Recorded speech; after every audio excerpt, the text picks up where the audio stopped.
Mr. Shah is looking into the ceiling. Maybe he will answer this question when he speaks. Rahul Gandhi ഇങ്ങനെ കത്തിക്കയറുമ്പോൾ ഭരണപക്ഷം ബഹളം വയ്ക്കാൻ തുടങ്ങി. പ്രതിപക്ഷ നേതാവിന്റെ വാക്കുകൾ സഹിഷ്ണുതയോടെ കേൾക്കാൻ തയ്യാറല്ല എന്ന് പ്രഖ്യാപിച്ചുകൊണ്ടുള്ള ബഹളം. കിരൺ റിജിജു അപ്പൊ തന്നെ എണീറ്റു. അപ്പോഴാണ് നമ്മുടെ ഓം ബിർളക്ക് ഓർമ്മ വരിക, അയ്യോ സഭയുടെ ഗരിമ. സദൻ കി ഗരിമ കോ ബനായെ രഖേं.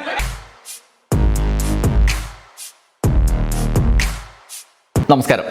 രാഹുൽ ഗാന്ധി ലോക്സഭയിൽ തെരഞ്ഞെടുപ്പ് പരിഷ്കരണം സംബന്ധിച്ച ചർച്ചയിൽ പങ്കെടുത്ത് സംസാരിച്ചു. ഇലക്ഷൻ റിഫോംസ് ഡിസ്കഷൻ, പ്രതിപക്ഷത്തിൻ്റെ SIR പ്രതിഷേധങ്ങളും SIRുമായി ബന്ധപ്പെട്ട നിരന്തര ആശങ്കകളും ജനങ്ങൾക്കിടയിൽ തന്നെ ഉയർന്നു വരുന്ന ആശങ്കകളും സംബന്ധിച്ച പ്രശ്നങ്ങൾ ഉന്നയിച്ച് നിരന്തരമായ സമരങ്ങളും പ്രതിരോധങ്ങളും ഒക്കെ തീർക്കുന്ന ഘട്ടത്തിലാണ് പാർലമെൻറ്റിൽ ഒരു ചർച്ചയാകാം എന്ന് സർക്കാർ തീരുമാനിച്ചത്. അതിൻ്റെ തുടർച്ചയായിട്ടുള്ള ഇലക്ഷൻ റിഫോംസ് ഡിസ്കഷൻ നടക്കുകയാണ്. അതിൽ രാഹുൽ ഗാന്ധി പങ്കെടുത്ത് സംസാരിച്ചു. ആ പ്രസംഗത്തിൻ്റെ പ്രസക്തമായ ചില പോയിന്റുകൾ നമ്മൾ കേൾക്കേണ്ടതാണ്. പ്രസംഗം നിരന്തരം അരമണിക്കൂറോളം തുടർന്ന പ്രസംഗം നിരന്തരം തടസ്സപ്പെടുത്തപ്പെട്ടു. ഭരണപക്ഷ അംഗങ്ങൾ, സ്പീക്കർ തന്നെ ഇടപെടുന്ന സാഹചര്യം ഉണ്ടായി. പ്രസംഗത്തിൻ്റെ മലയാളം പരിഭാഷയാണ്. ഉള്ളടക്കം പ്രധാനമായി നിങ്ങളെ കേൾപ്പിക്കാം എന്നുള്ളതാണ് വീഡിയോയുടെ ഉദ്ദേശം. ഞാൻ നേരെ പ്രസംഗത്തിലേക്ക് കടക്കാം. സ്പീക്കർ സാർ, മഹാത്മാഗാന്ധി ഖാദിക്ക് ഇത്രയധികം പ്രാധാന്യം നൽകിയത് എന്തുകൊണ്ടാണ് എന്ന് നിങ്ങൾ എപ്പോഴെങ്കിലും ചിന്തിച്ചിട്ടുണ്ടോ? ഇന്ത്യൻ സ്വാതന്ത്ര്യ സമരത്തിൻ്റെ കേന്ദ്ര ബിന്ദുവായി അദ്ദേഹം ഖാദിയെ മാറ്റിയത് എന്തുകൊണ്ടാണ്? അദ്ദേഹം ജീവിതാവസാനം വരെ ഖാദി മാത്രം ധരിച്ചത് എന്തുകൊണ്ടാണ്? ഖാദി കേവലം ഒരു തുണി മാത്രമല്ല എന്ന് നമ്മൾ മനസ്സിലാക്കണം. ഖാദി എന്നത് ഇന്ത്യൻ ജനതയുടെ ആത്മപ്രകാശനമാണ്, സ്വപ്നമാണ്, വികാരമാണ്. ഇന്ത്യൻ ജനതയുടെ ഉൽപാദന ശക്തിയാണ്. Is not just a cloth. Khadi is the expression of the people of India. It is the imagination, it is the sentiment, it is the productive force of the people of Aaj pehnaun khadi. ഏത് സംസ്ഥാനത്ത് പോയാലും നമുക്ക് വ്യത്യസ്ത തുണിത്തരങ്ങൾ കാണാം. ഹിമാചലിൽ തൊപ്പി, അസമിൽ ഗമോസ, ബനാറസിൽ സാരി, കാഞ്ചീപുരത്ത് സാരി, നാഗ jacket, ഇങ്ങനെ പലതും ഉണ്ട്. ഈ തുണിത്തരങ്ങളെല്ലാം ആ ജനതയെ പ്രതിനിധീകരിക്കുന്നു.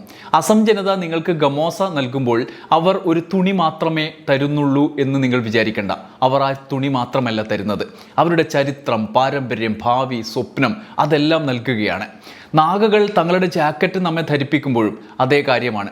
നമ്മൾ ആ തുണി ധരിക്കുന്നതിലൂടെ അവരോട് ചേർന്ന് നിൽക്കണം എന്ന് അവർ ആഗ്രഹിക്കുന്നു. പക്ഷേ സ്പീക്കർ സാർ, ഈ തുണിത്തരങ്ങൾ മനോഹരമാണ്. എന്നാൽ അല്പം ആഴത്തിൽ നോക്കിയാൽ ഓരോ തുണിയിലും ആയിരക്കണക്കിന് ചെറുനൂലുകൾ പരസ്പരം ചേർന്ന് നിൽക്കുന്നത് കാണാം. ഒരു കാഞ്ചീപുരം സാരിയിൽ സ്വർണ്ണ നൂലുണ്ടാകാം, പക്ഷേ ആ സ്വർണ്ണ നൂലിന് പച്ചനൂലോ മഞ്ഞനൂലോ ഇല്ലെങ്കിൽ അർത്ഥമില്ല. മറ്റൊരു കാര്യം, സാരിയിലോ മറ്റേതു തുണിയിലോ ആയാലും എല്ലാ നൂലുകളും തുല്യരാണ്. ഒരു നൂൽ മറ്റൊന്നിനേക്കാൾ ഉന്നതമല്ല. അവയെല്ലാം ഒരുമിച്ച് ചേരുമ്പോൾ മാത്രമേ തുണിയാകൂ. അതുപോലെ തന്നെയാണ് നമ്മുടെ രാജ്യവും. 140 കോടി ജനങ്ങളാൽ നെയ്തെടുത്ത ഒരു തുണി. ഈ തുണിയെ ഒരുമിച്ച് നിർത്തുന്നത് വോട്ടാണ്. വീണ്ടും പറയുന്നു, 140 കോടി ജനങ്ങളുടെ തുണി വോട്ട് കൊണ്ടാണ് ഒരുമിച്ച് നെയ്തിരിക്കുന്നത്. ഇന്ന് ഞാൻ നിൽക്കുന്ന ഈ ലോക്സഭ, രാജ്യസഭ, എല്ലാ നിയമസഭകൾ, പഞ്ചായത്തുകൾ ഒക്കെ വോട്ടില്ലെങ്കിൽ ഒന്നും നിലനിൽക്കില്ല. ഈ സാഹചര്യം നമ്മൾ മനസ്സിലാക്കണം. അതോടൊപ്പം നമ്മുടെ നാട്ടിലെ വലിയ പ്രതീകാത്മകമായ കേന്ദ്രങ്ങൾ, സർക്കാരിനെ, രാജ്യത്തെ, നമ്മളെ ആകെ മുന്നോട്ട് നയിക്കുന്ന ഒക്കെ സംവിധാനങ്ങൾ എല്ലാം, ഈ അഭിമാനങ്ങളൊന്നും വോട്ടില്ലാതെ ഉണ്ടാകില്ല. സ്പീക്കർ സാർ, ഇന്ത്യൻ യൂണിയനിലെ ഓരോ വ്യക്തിയും, അതായത് ഓരോ നൂലും തുല്യമാണ് എന്ന ആശയമാണ് RSSനെ അലോസരപ്പെടുത്തുന്നത്. തുണി അവർക്കിഷ്ടമാണ്, പക്ഷെ തുണിയിലെ ഓരോ വ്യക്തിയും, മതം, ജാതി, ഭാഷ, ആ വൈവിധ്യം എന്തു തന്നെയായാലും തുല്യരാണ് എന്നത് അവർക്ക് സഹിക്കാൻ കഴിയില്ല. It is the idea that every thread, every person in the Union of India is equal that disturbs my friends in the RSS. കാരണം സമത്വത്തിൽ വിശ്വസിക്കുന്നില്ല എന്നതാണ്. അവർ ഒരു ശ്രേണീബദ്ധ സമൂഹത്തിലാണ് വിശ്വസിക്കുന്നത്. അതിൽ അവർ തന്നെ മുകളിലായിരിക്കണം. 1948 ജനുവരി 30 മഹാത്മാഗാന്ധിജിയുടെ നെഞ്ചിൽ 3 വെടിയുണ്ടകൾ തുളഞ്ഞു. നാഥുറാം ഗോഡ്സെ രാജ്യപിതാവിനെ വധിച്ചു. ഇന്ന് നമ്മുടെ സുഹൃത്തുക്കൾ ഗാന്ധിജിയെ ആശ്ലേഷിക്കുന്നില്ല. അവർ അദ്ദേഹത്തെ തള്ളിപ്പറയുകയാണ്. അദ്ദേഹം അവർക്കുള്ള അസ്വസ്ഥതയുടെ സത്യമാണ്. പക്ഷേ ഇവിടെ പദ്ധതി അവസാനിച്ചില്ല. എല്ലാം വോട്ടിൽ നിന്നാണ് ഉടലെടുത്തത് എങ്കിൽ വോട്ടിൽ നിന്ന് ഉടലെടുത്ത സ്ഥാപനങ്ങളെല്ലാം പിടിച്ചെടുക്കുക തന്നെ വേണം. അതുകൊണ്ട് ഗാന്ധി വധത്തിന് ശേഷമുള്ള RSSന്റെ അടുത്ത ഘട്ടം ഇന്ത്യയുടെ സ്ഥാപനങ്ങളെ മൊത്തത്തിൽ കൈയടക്കലായിരുന്നു. സ്പീക്കർ സാർ, ഇത് അസ്വസ്ഥമായ സത്യങ്ങളാണ്. പക്ഷെ പറയാതിരിക്കാൻ കഴിയില്ല. എൻ്റെ സുഹൃത്തുക്കൾക്ക് ഞാനുണ്ടാക്കുന്ന ബന്ധങ്ങൾ ഇഷ്ടമല്ല, അത് അവരെ അലോസരപ്പെടുത്തുന്നു. ഗാന്ധിജിയുടെ സമത്വത്തിൻ്റെ ഇന്ത്യ, ജനങ്ങൾക്ക് വേണ്ടിയുള്ള ഭരണ സ്ഥാപനങ്ങളുടെ ഇന്ത്യ, അതെല്ലാം അവർക്ക് നശിപ്പിക്കേണ്ടിയിരുന്നു. അങ്ങനെ ആരംഭിച്ചു. ഒന്നൊന്നായി ഓരോ സ്ഥാപനവും പിടിച്ചെടുത്തു. ഉദാഹരണങ്ങളുണ്ട്. ഒന്ന്, ഇന്ന് ഇന്ത്യൻ സർവകലാശാലകളിൽ വൈസ് ചാൻസലർമാരെ എങ്ങനെ നിയമിക്കുന്നു എന്ന് എല്ലാവർക്കും അറിയാം. യോഗ്യതയല്ല, ശാസ്ത്രീയ മനോഭാവമല്ല, ഒരു സംഘടനയിൽ അംഗത്വമുണ്ടോ എന്ന് മാത്രമാണ് അന്വേഷിക്കുന്നത്. That it does not matter whether the professor has qualifications. It does not matter whether the professor has a scientific temperament. The only thing that matters is the professor belongs. Rahul Gandhi ഇങ്ങനെ കത്തിക്കയറുമ്പോൾ ഭരണപക്ഷം ബഹളം വയ്ക്കാൻ തുടങ്ങി. പ്രതിപക്ഷ നേതാവിന്റെ വാക്കുകൾ സഹിഷ്ണുതയോടെ കേൾക്കാൻ തയ്യാറല്ല എന്ന് പ്രഖ്യാപിച്ചുകൊണ്ടുള്ള ബഹളം. माननीय सदस्य एक मिनट माननीय सदस्य, चुनाव सुधारों पर चर्चा हो रही है सर, ये मैं उसी पे कर रहा हूँ सर. आप किसी भी संगठन का नाम जो इस हाउस में उसका नाम ले लें. नो एलओपी है तो इसका मतलब ये नहीं है. एलओपी का मतलब नहीं, आप जनरल बात बोलो. കിരൺ റിജിജു അപ്പൊ തന്നെ എണീറ്റു. विषय पर नहीं बोलेंगे तो जो विषय तय किया गया है उसे क्या मतलब है? अगर चुनाव सुधार पर ही नहीं बोलेंगे तो फिर इतना समय सबका क्यों बर्बाद करना चाहते हैं नेता प्रतिपक्ष? റിജിജു ഇരുന്നു. പിന്നാലെ രാഹുൽ തന്റെ പ്രസംഗം പുനരാരംഭിച്ചു. The discussion is about the vote and electoral. The discussion is about the vote. एक मिनट सर, मुझे बोलने दीजिए. एक मिनट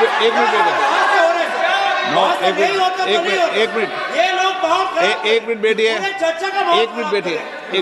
മോദിസ്റ്റുകൾക്ക് ഒരു സ്വഭാവമുണ്ട്. അവർ പ്രതിരോധത്തിലാകുമ്പോൾ ബഹളം വെക്കും, അപ്പൊ തിരിച്ച് കൗണ്ടറായി പ്രതിപക്ഷം ബഹളം വെക്കും. അപ്പോഴാണ് നമ്മുടെ ഓം ബിർളയ്ക്ക് ഓർമ്മ വരിക, അയ്യോ സഭയുടെ ഗരിമ അത് നിലനിർത്തണം, നിങ്ങൾ ഇങ്ങനെ പെരുമാറിയ ശരിയാവില്ല എന്ന് ആ ഭാഗത്തേക്ക് ചൂണ്ടി ഓം ബിർള പ്രത്യേകമായി പറയും. एक मिनट बैठिए. माननीय सदस्य, मैं बैठे बैठे अनऑफिशियली बोल रहे हैं, उस विषय बोल रहे हैं, सदन की गरिमा को बनाए रखें. The discussion that one second. എന്തെല്ലാം ബഹളം വെച്ചാലും പറയാനുള്ളത് പറയാതെ പോകില്ല എന്ന നിലപാടിലായിരുന്നു Rahul Gandhi. Because I want to make it very clear, the discussion is about votes. The discussion is about the stealing of votes. The discussion is about the SIR, and I am framing my discussion about votes. Yes. And what is happening here is patently unfair. I am not being allowed to speak. I am being disturbed, and I put my protest here. രണ്ടാമത്തേത് ഗൂഢാലോചന, ഏജൻസികളുടെ പിടിച്ചെടുക്കൽ, CBI, ED, income tax തുടങ്ങി പ്രതിപക്ഷത്തെ ആക്രമിക്കാനും സ്വന്തം ആശയത്തിന് അനുകൂലമായ ഉദ്യോഗസ്ഥരെ നിയമിക്കാനും ഉള്ളത്. മൂന്നാമത്തേത് നമ്മുടെ തെരഞ്ഞെടുപ്പ് സമ്പ്രദായത്തെ നിയന്ത്രിക്കുന്ന സ്ഥാപനം തന്നെ, തെരഞ്ഞെടുപ്പ് commission.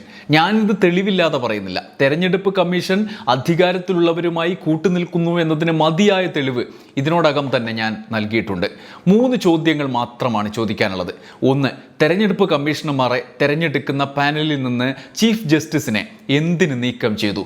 Chief ജസ്റ്റിസിൽ വിശ്വാസമില്ലേ? Why is it that the CJI was removed from the selection panel of the election commissioner?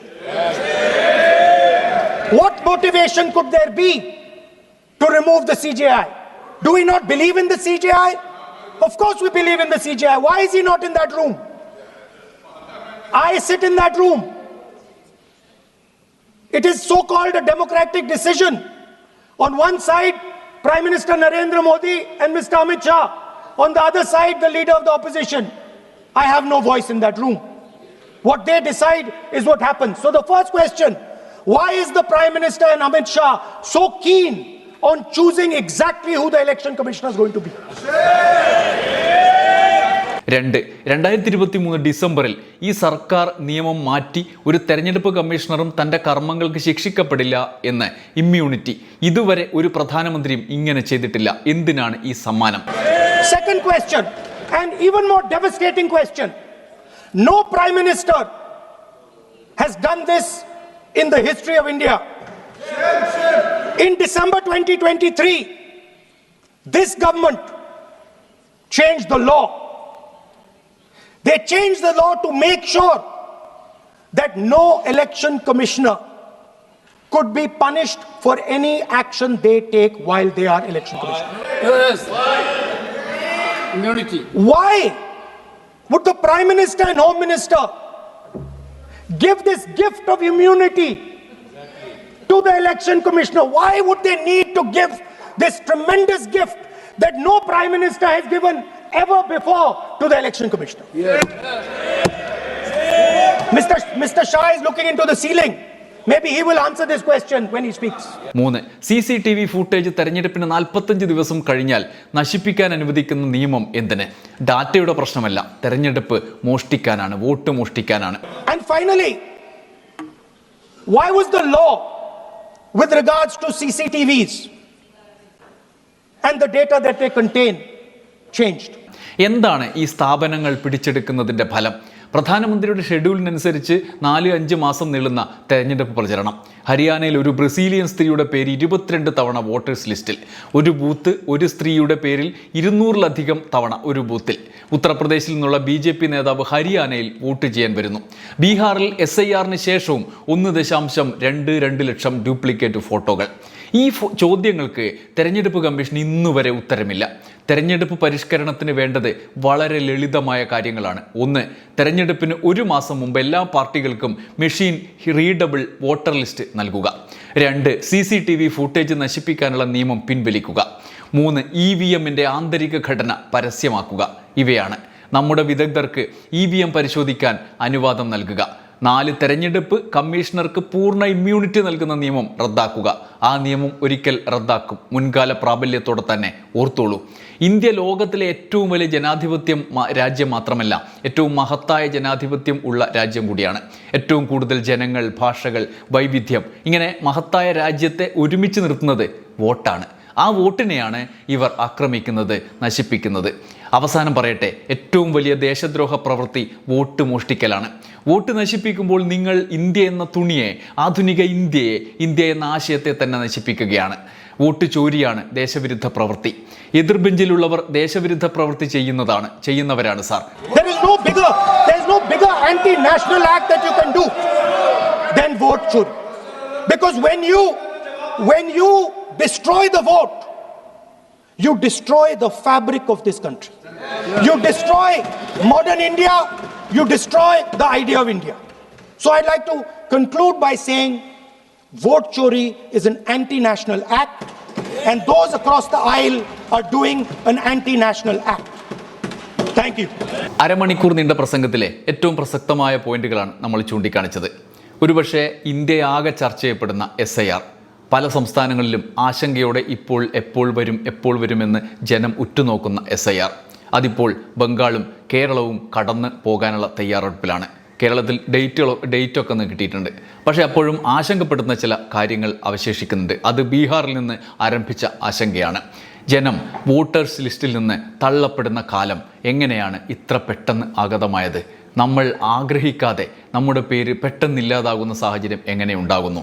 എന്തിനാണ് ഈ വോട്ടേഴ്സ് ലിസ്റ്റിൻ്റെ പരിഷ്കരണം അല്ലെങ്കിൽ ഇലക്ഷൻ പരിഷ്കരണം ഈ മട്ടിൽ നടപ്പാക്കുന്നത് എന്നുള്ള പ്രത്യേകമായ ചോദ്യം, രാഹുൽ ഗാന്ധിയുടെ പ്രസക്തമായ ചോദ്യങ്ങൾക്കുള്ള മറുപടികൾ കേന്ദ്രം നൽകും എന്ന് നമുക്ക് പ്രതീക്ഷിക്കാം. നന്ദി, നമസ്കാരം.